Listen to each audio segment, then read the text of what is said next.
Terima kasih Ibu Agnilatul.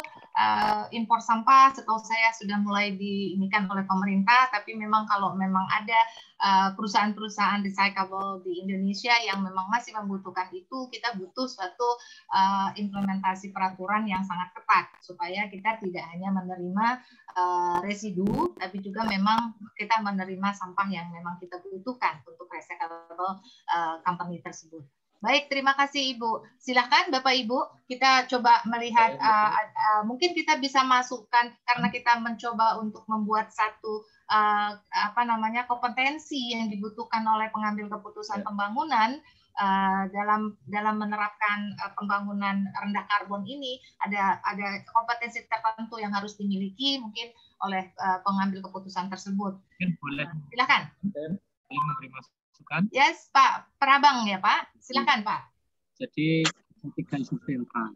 Yang pertama yaitu yang berbasis kawasan. Itu istilahnya TOS. TOS itu tempat olah sampah setempat.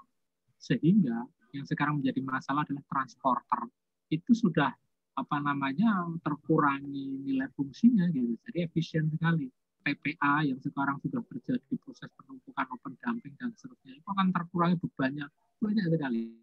Jadi tempat olah sampah kawasan, basis kawasan, entah kelurahan, entah RW, selesai di situ sampah. Itu isu yang pertama. Jadi itu perlu kompetensi khusus bagaimana memisahkan sampah, mengolah sampah dengan 3R, reuse, reduce, recycle-nya seperti apa. Itu berarti perlu kompetensi dan tokoh. Kemudian isu yang kedua itu tentang persoalan masalah WTE, jadi waste to energy, ya kan? WTE, waste to energy. Sekarang sedang ngetren namanya RDF, jadi reduce dari fuel, jadi pengganti batu bara. Jadi RDF itu nanti kalau seandainya bentuknya agregat-agregat itu, dia juga punya nilai kalor, sehingga kita impor batu bara dari Kalimantan, dari Sumatera terkurangi semua, sehingga transporternya yang berceceran pencemaran di mana-mana akan berkurang. Jadi RDF reduce derivative fuel, dan sekarang ditemukan lagi, ngetren lagi yang sedang disusun SKKN, yaitu namanya SDF, jadi solid derivative fuel. Dia malah dicampur, jadi mixing dengan batu bara yang pulveris. Sorry, solid apa Pak Prabang? Solid derivative fuel. Oh, derived, yes. Derived fuel. Itu sekarang sedang ngetren lagi. Itu sama-sama fungsinya adalah untuk bahan bakar, ya kan? Jadi sampah larinya ke bahan bakar. Itu isu yang tentang waste to energy. Isu yang terakhir yang saya sampaikan yang ketiga, yaitu tentang masalah Undang-Undang Sampah nomor 18 tahun 2018 ya. Itu 2008, maaf. Undang-Undang nomor 18 tahun 2008 pasal 15 sebutkan EPR. Jadi Extended Producer Responsibility. Artinya perusahaan-perusahaan yang punya potensi menghasilkan sampah, dia punya tanggung jawab moral, bahkan secara struktural dan finansial.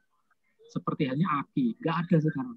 Nggak ada lagi namanya kita nyari sampah AKI berceceran di mana. Kenapa? Karena ada harganya AKI itu. AKI yang lama ditukar dengan AKI baru sebagai redukan untuk mereduksi atau mengurangi harga. Orang terus menyimpan sampah AKI itu, jangan sampai dia keluar di lingkungan. Kalau seandainya semuanya seperti itu, produk Unilever, gimana sisa dari bungkus sampo Unilever bertanggung jawab, tak hargailah, bisa memotong 20% dari harga sampo. Orang akan nge-keep itu, nggak akan membuang sampah plastik itu gitu. Nanti tinggal pengepulnya silahkan di Indomaret setempat atau Alfamart, itu hanya mekanisme saja, nanti diambil lah mereka langsung ke ke pusat pengolahan limbah yang memang Unilever punya. Jadi IPR ini harus menjadi isu sentral, dan ini secara pembangunan rendah kalau masyarakat mau dan masyarakat mengawal. Saya kira 3 itu Bu. Baik. Menarik sekali Pak Prabang, terima kasih. Jadi tempat olah sampah setempat, waste to energy, dan juga EPR ya Pak. Satu isu yang memang luar biasa yang kalau kita bisa terapkan itu, akhirnya sampah tidak akan ada masalah pengangkutan di sampah karena kita selesaikan sampah di tempat sumber sampah, dan juga sampah tidak lagi menjadi sampah, menjadi limbah, tapi menjadi sumber daya yang akan bisa kita manfaatkan untuk energi, dan juga siapa yang membuat sampah, dialah yang harus bertanggung jawab. Perusahaan-perusahaan yang sekarang banyak sekali menghasilkan produknya dengan volume, dengan ukuran yang lebih kecil, sehingga perlu packaging yang lebih banyak, yang tentu saja otomatis akan menghasilkan sampah yang lebih banyak. Mereka punya responsibility terhadap sampah yang mereka buat. Menarik, terima kasih Pak Prabang. Sudah banyak sekali isu-isu, sehingga kalau kita kaitkan isu yang disampaikan oleh Pak Prabang ini, kita butuh kompetensi pengambil keputusan, mungkin juga kompetensi masyarakat. Atau sebelum pindah, Ibu interupsi. Ya. Saya Hilda, Ibu dari Unsri, dari Palembang. Ya. Karena saya double room, Bu, saya sedang mengajar, tapi ini lagi break, saya kasih tugas 5 menit begitu. Boleh izin, Bu, masih di nomor 1, Bu. Boleh izin. Iya, nggak masalah di nomor yang mana, Bu Hilda. Kita tetap akan HP ini, Bu. Ya, kita tetap akan sorry, Bu Hilda, kita akan tetap mengakomodir semua komen dari teman-teman. Nanti kita klasifikasikan di bagian yang mana gitu. Oke.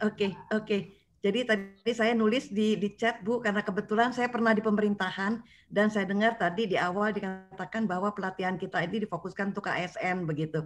Sehingga kita mungkin nanti akan lebih terfokus bagaimana kurikulum, kemudian kompetensi apa yang perlu dimiliki oleh ASN. Kebetulan saya pernah menjabat saya pernah diberi tugas amanah, Bu, sebagai Kepala Dinas Lingkungan Hidup Kota begitu. Dan kemudian menjadi Kepala Bapeda juga pernah begitu. Jadi mungkin beberapa sharing di saya nanti bisa digunakan juga oleh teman-teman kalau tidak keberatan. Tapi yang penting menurut saya adalah pelibatan masyarakat, karena regulasi pemerintah saja tidak cukup begitu. Dulu dibikin regulasi juga kalau tidak ada partnership dengan pemerintah dan bisnismen, maka juga tidak jalan. Sekarang kita Palembang sedang mencoba inovasi, jadi harus inovatif, Bu, yang diinginkan. Jadi nanti dalam pelatihan kita harus banyak memberikan contoh-contoh inovasi begitu yang dilakukan oleh pemerintah daerah dalam upaya untuk melibatkan masyarakat. Misalnya Palembang sekarang sedang ke arah waterfront city, sudah lama itu slogan itu. Tapi sekarang kita sedang membuat kampung air. Kampung air di situ artinya nanti akan menjadi kampung iklim, sehingga masalah sampah bisa teratasi, misalnya seperti itu begitu. Kemudian yang sudah terlanjur, misalnya yang sudah ada di TPA, sekarang kita sedang ke land mining karena kita membuka TPA regional. Kita land mining dan kita bekerja sama juga dengan mitra global untuk pengelolaan pembangkit listrik energi melalui sampah PLTSA. Nah, itu yang sedang kita akademisi memberikan masukan kepada pemerintah supaya punya kemitraan global tadi, global partnerships intinya untuk mengatasi masalah-masalah yang ada di kota atau di kabupaten yang kaitannya dengan sampah. Jadi itu saya tulis di chat juga walaupun singkat, Bu, minta maaf tidak bisa ikut lama. Yang di set kita record kok, Ibu Hilda. Iya, yang di set kita record. Assalamualaikum. Waalaikumsalam, terima kasih. Ya, sekalian teman-teman Bapak Ibu semua, jadi kalau misalkan memberikan isu, kemudian nanti juga ada kompetensi yang akan disampaikan, kita akan klasifikasikan sesuai dengan pertanyaan-pertanyaan yang ada. Tapi menarik bahwa tadi juga Bu Indarjani menyampaikan bahwa peran masyarakat itu juga menjadi penting, tidak hanya peran dari ASN yang punya pengetahuan yang cukup tentang atau kompetensi yang cukup tentang pengelolaan sampah, tapi masyarakat bisa berperan juga di situ, baik sebagai pemonitor untuk memberikan warning mungkin kepada pembuat sampah gitu ya, dan juga bisa berperan untuk mereduce sampahnya sendiri karena masyarakat juga salah satu pemproduksi sampah. Baik, menarik sekali. Terima kasih Ibu Hilda. Silakan Bapak Ibu kalau ada yang mau menyampaikan lagi. Siapa nih Bapak? Ya, Pak Dodi. Ya. Ya, silakan Pak Dodi. Ya, jadi terima kasih Bu. Jadi sebetulnya sampah dan limbah ini kan bukan bisa berarti dua hal yang berbeda, Bu, tapi kita dalam hal ini kita konteks saya bicara sampah lah. Nah, bicara tentang sampah, mungkin kita dari sekitar tahun 80 ya banyak udah ada kampanye buanglah sampah pada tempatnya gitu kan. Ketika kita sudah buang sampah pada tempatnya, kemudian di TPA itu sampah menggunung gitu kan, menjadi masalah baru. Nah, karena itulah muncul tadi yang disebut tentang Jaksrada. Sebetulnya Jaksrada ini lebih kepada mengajak masyarakat bagaimana caranya kita mengurangi sampah dari sumber. Karena mungkin dari hasil beberapa kajian yang dilakukan, ternyata memang salah satu sumber sampah itu banyak dihasilkan dari rumah tangga gitu. Jadi bagaimana caranya kita Ini ya, saya setuju dengan Pak Ibu tadi Bu Lina ya yang tentang pelibatan masyarakat. Jadi begini, bagaimana caranya kita sebisa mungkin mengurangi sampah? Bagaimana caranya kita memanfaatkan yang sebelumnya menjadi sampah itu bisa kita manfaatkan kembali. Jadi yang nantinya benar-benar dibuang ke TPA itu adalah yang benar-benar residu. Jadi yang benar-benar sampah tidak punya nilai ekonomis itu. Jadi umur TPA bisa panjang dan juga sampah-sampah itu akhirnya tidak menjadi memberikan masalah baru. Jadi kan kalau sampah TPA kita kan memang rata-rata setelah tahun 2010 mungkin dibangun dengan metode sanitary landfill. Tapi banyak juga faktanya yang yang dibangun dengan open dumping gitu kan. Meskipun ada yang sanitary landfill tapi kemudian dalam pengelolaannya open dumping dibuang seperti itu aja, tidak ada pengelolaan lebih lanjut di TPA gitu kan. Itu menjadi masalah baru. Kita ingat kenapa ada hari sampah karena ada kasus kejadian di TPA Lewi Gajah itu bagaimana satu kampung ditimbun oleh sampah karena sampah dibuang seperti itu aja gitu kan. Karena itulah menurut saya pertama ini kompetensi yang dibutuhkan adalah kesadaran kita lah. Pertama kesadaran seluruh masyarakat akan sampah itu bisa kita kelola seperti itu kan. Ini pentingnya menurut saya mungkin ya pemerintah terus juga lembaga-lembaga NGO, LSM segala macam itu bisa menyadarkan masyarakat bagaimana mengurangi sampahnya dimulai dari rumahnya masing-masing. Kemudian untuk industri, saya kira saat ini pemerintah telah menggodok beberapa peraturan terkait industri. Bagaimana juga sekarang ini beberapa industri besar, saya sebut mereknya, maaf, misalkan ya Aqua itu kan sudah mulai menerima botol-botol plastiknya gitu kan, atau Coca-Cola itu kan sudah mulai menerima. Oke, kami beli botol kemasan-kemasan kami, kalian tinggal kirim ke bank sampah. Itulah maksud saya keterlibatan masyarakat, kemudian adanya bank sampah dan juga tanggung jawab dari industri-industri yang menghasilkan sampah ini menjadi satu kesatuan yang tidak bisa terpisahkan seperti itu. Jadi kita tidak bisa lagi menyerahkan bahwa masalah sampah itu hanya masalah ya dinas kebersihan dan lingkungan hidup, biasanya kan seperti itu kan. Kita udah bayar kok, kita udah bayar pajak, sampah kita buang di mana aja bebas, ya itu yang bahaya kan. Yang selama ini kita hadapi seperti itu. Mungkin itu dulu Bu Inta. Makasih. Terima kasih Pak Dodi. Ya, paradigma pengelolaan sampah memang mungkin harus sudah lama didengung-dengungkan bahwa kita tidak lagi menggunakan paradigma kumpul angkut buang, bukan gitu ya Bapak Ibu, tapi kita sudah merubah paradigmanya menjadikan sampah sebagai resources, sebagai sumber daya, dan kenyataannya merubah paradigma juga tidak mudah gitu. Jadi paradigma itu harus dimiliki, harus dipahami tidak hanya oleh aparat pemerintah, tapi terutama sekali oleh masyarakat keseluruhan, termasuk juga industri gitu.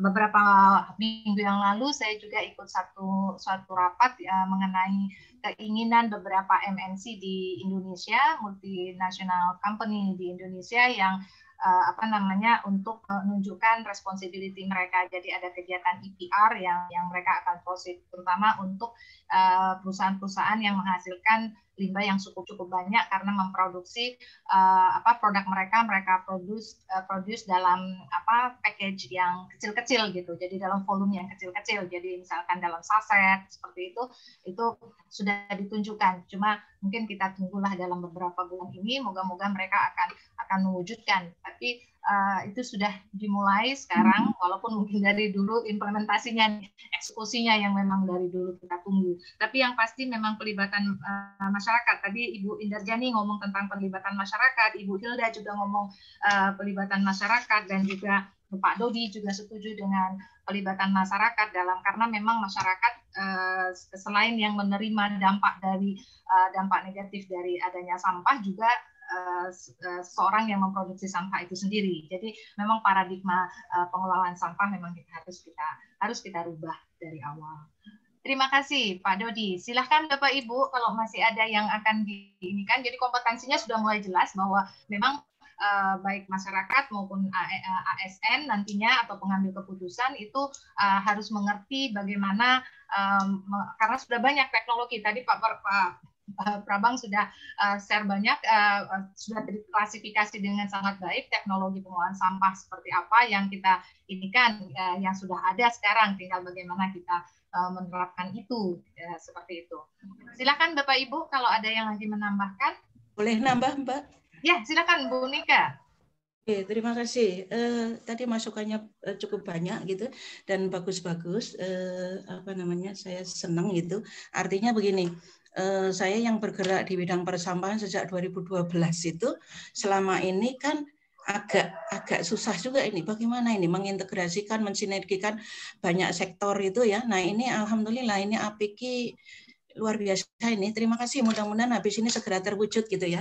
Jadi kalau kita bicara mengenai sampah tadi, bagaimana pemerintah sebagai regulator, kemudian industri sebagai produsen sekaligus distributor, sekaligus pengguna juga gitu, masyarakat sebagai pengguna itu sudah diatur sedemikian rupa sebenarnya mulai dari peraturan pemerintah nomor 81 tahun 2012 tentang pengelolaan sampah rumah tangga dan sampah sejenis rumah tangga yang kemudian dikuatkan dengan peraturan presiden tahun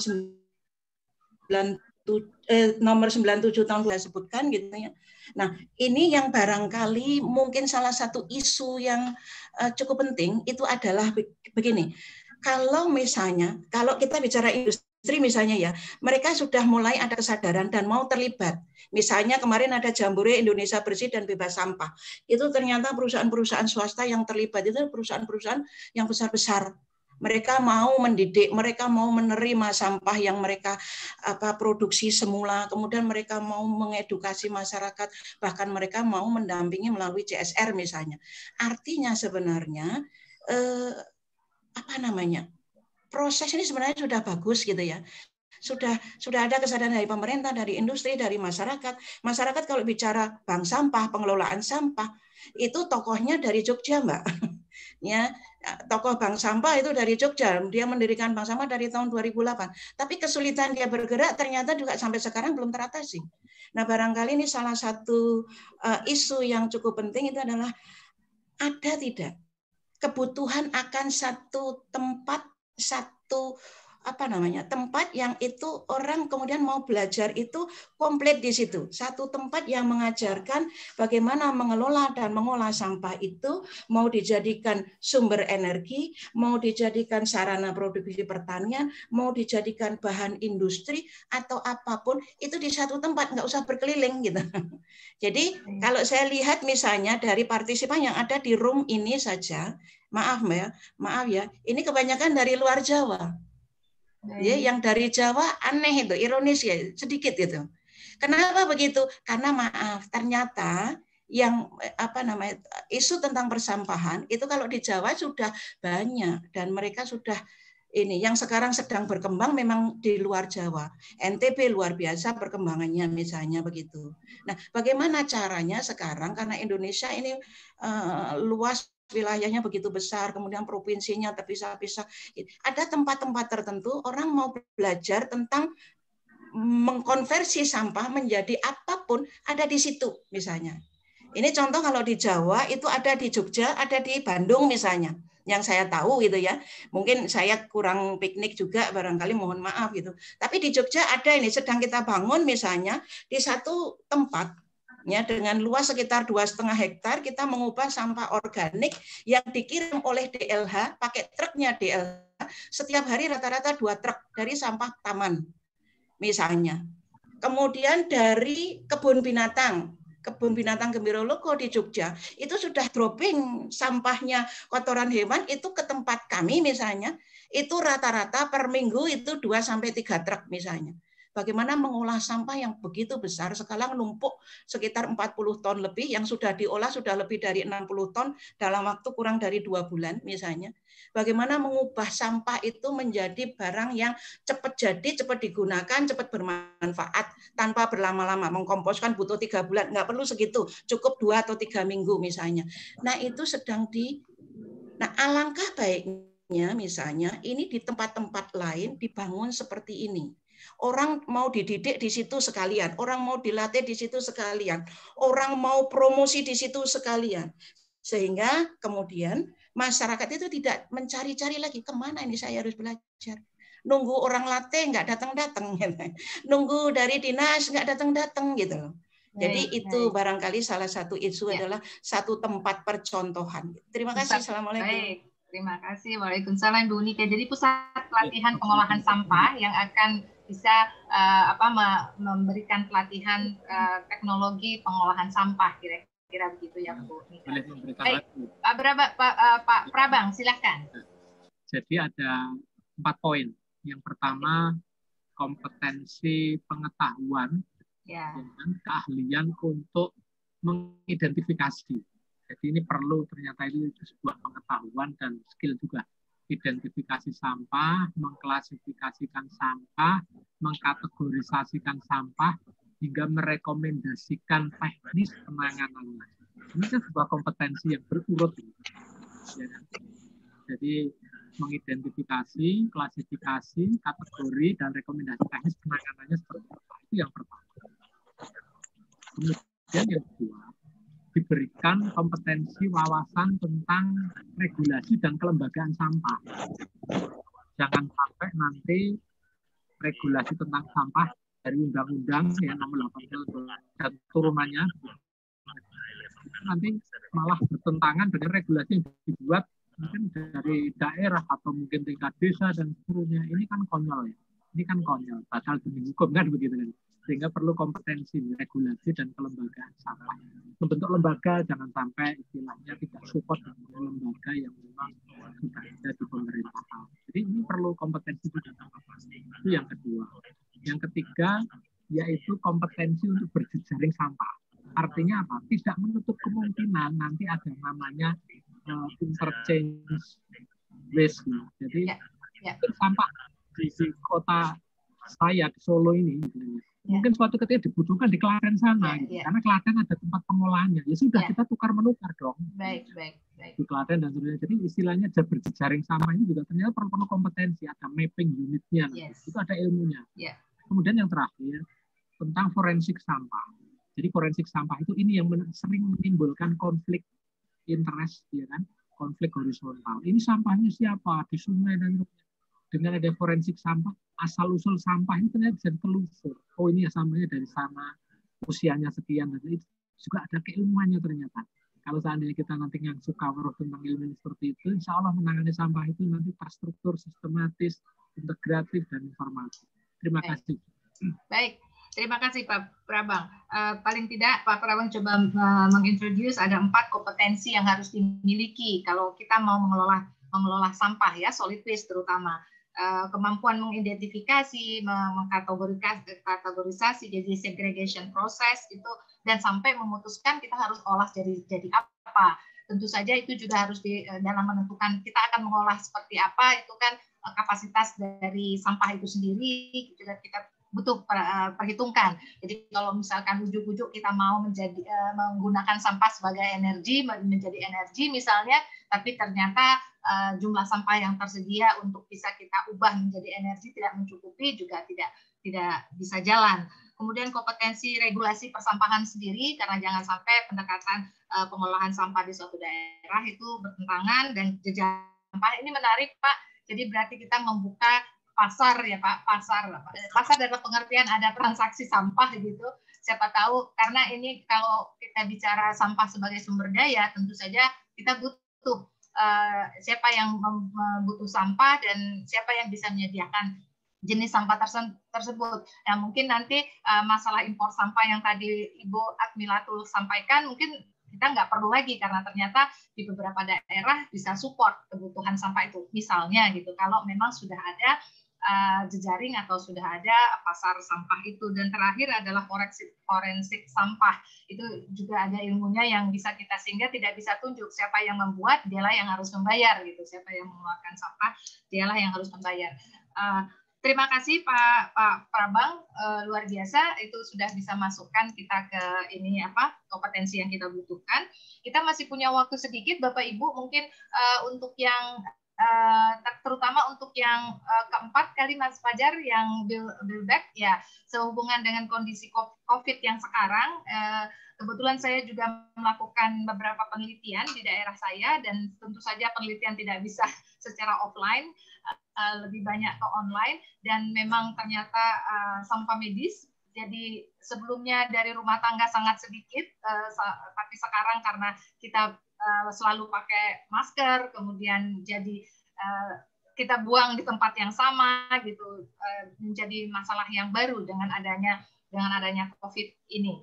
Mungkin ada yang bisa sharing di sini sehubungan dengan adanya keinginan kita untuk adanya agenda kita untuk membuat lingkungan kita menjadi lebih baik dari sebelumnya dalam rangka menerapkan pembangunan rendah karbon di bidang sampah dan limbah. Jadi ada rencana Build Back Better kita dari kondisi pandemik ini. Silakan Bapak Ibu. Kalau ada yang mau menyampaikan. Ya, saya sedikit Bu tentang. Ya, Pak Dodi, silakan. Ya, limbah medis ini memang setelah pandemi kita alami, di mana-mana pasti ada peningkatan.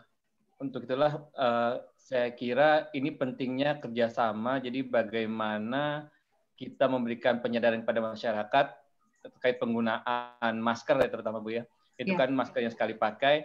Itu bagaimana mereka memisahkan masker-masker tersebut. Gitu. Setelah merusaknya memisahkan masker tempat mungkin plastik tertentu atau apa, dan kemudian pemerintah daerah mungkin bisa melakukan penjemputan, dijemput oleh pemerintah daerah. Kemudian ini karena memang tidak bisa didaur ulang, mau tidak mau kita harus membakar masker tersebut. Nah ini kita harus kepada satu mungkin anggap ada rumah sakit lah yang punya insinerator yang memang sudah memenuhi syarat untuk melakukan pembakaran limbah-limbah medis. Kita titipkan ke sana ya, dengan pastinya dengan membantu ya karena perlu juga listrik yang besar itu kan untuk membakar sampah tersebut. Bagaimana pemerintah daerah atau ya PLN atau apa bisa memberikan insentif lah kepada rumah sakit itu ketika menangani limbah medis.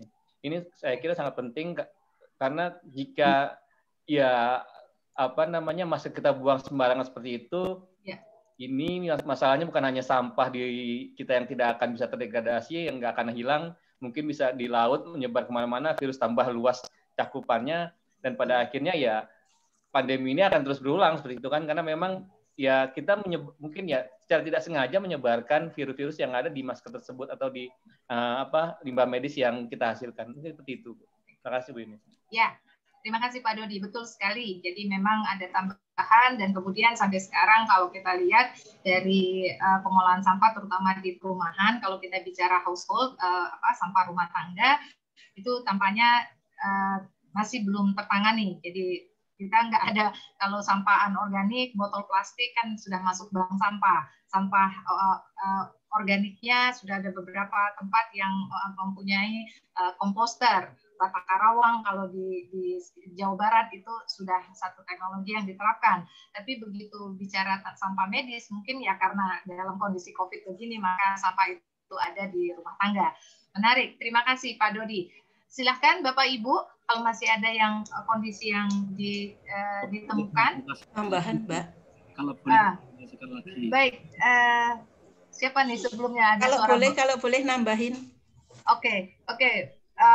Bu Nika dulu, Pak Parabang ya, Pak atau siapa? Tadi ada Ya, baik. Bu Nika sebentar ya, Pak Parabang. Silakan Bu Nika. Terima kasih. Kalau kita bicara dampak pandemi itu kemudian bicara mengenai limbah medis itu sebenarnya kan tidak hanya masker ya, tetapi ada satu di beberapa rumah sakit kita amati itu ada limbah yang cukup banyak jumlahnya, yaitu infus. Sekarang itu botol infus kan sudah tidak dari plastik yang seperti dulu kaku gitu ya, tapi yang dari plastik PVC sekarang tuh malah gitu. Dan itu jumlahnya dengan adanya pandemi ini ternyata luar biasa. Jumlahnya luar biasa. Jadi sekarang solusi bagaimana mengatasi limbah medis itu ternyata tidak hanya dengan insinerasi. Karena sebenarnya saya dan beberapa teman di Jogja itu sekarang sedang mengkampanyekan bagaimana sampah itu untuk satu tidak dibakar supaya tidak mencemari udara. Yang kedua, sampah tidak dibuang ke sungai atau laut supaya tidak mencemari air, dan sampah tidak dipendam tanpa diproses agar tidak mencemari tanah. Nah, solusinya bagaimana? Diolah. Nah, salah satu contoh yang tadi saya sampaikan, ada satu tempat pelatihan tadi, tempat pengolahan dan pelatihan tadi, itu sampah-sampah PVC dan sampah-sampah plastik umumnya yang diproduksi. Karena dengan adanya pandemi ini kan pemasaran online sekarang sedang luar biasa ya Bu ya. Daripada orang ke pasar gitu kan lebih baik online ya. Nah online itu kan pasti kemasannya sekarang makin banyak tuh plastiknya begitu. Nah itu salah satu solusinya adalah diolah supaya tidak dibakar. Salah satu pengolahannya itu kalau di Jogja yang sedang kita usahakan itu adalah mengolah itu menjadi pralon, menjadi bahan industri. Jadi bahan industri itu salah satunya adalah pralon. Ada satu pabrik pralon yang dia mau terima sampah plastik apapun, tidak hanya PVC, yang PVC khusus itu dibikin menjadi pralon dengan kapasitas lebih dari 20.000 batang per hari, itu dia bisa menerima sampah seberapapun jumlahnya. Kemudian kalau sampah di luar PVC, dia masih bisa terima karena bisa diolah menjadi bahan-bahan lain, misalnya jadi ember, menjadi hanger dan lain sebagainya, dan itu kita bekerja sama dengan pabrik-pabrik pengolah.